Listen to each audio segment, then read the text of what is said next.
பேரூரில் பெண் ஊழியர்களை கடைக்குள் வைத்து ஷட்டர் கதவுகளை மூடி பாஜக பிரமுகர் அராஜகம் செய்த சிசிடிவி காட்சிகள் வெளியாகியுள்ளது. கோவை மாவட்டம் பேரூர் அருகே கணேஷ்குமார் என்பவர் சிமெண்ட் கடை நடத்தி வருகிறார்.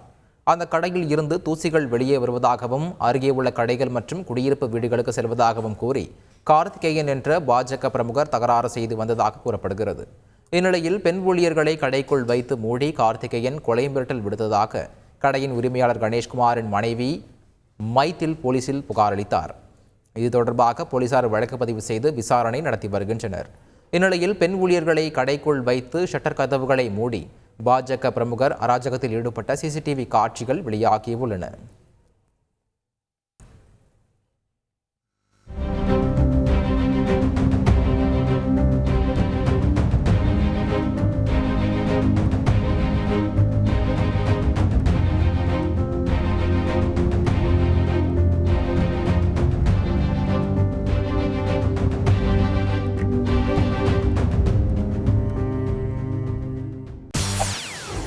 செய்திகளை உடனுக்குடன் தெரிந்து கொள்ள உடனே சப்ஸ்கிரைப் பண்ணுங்க.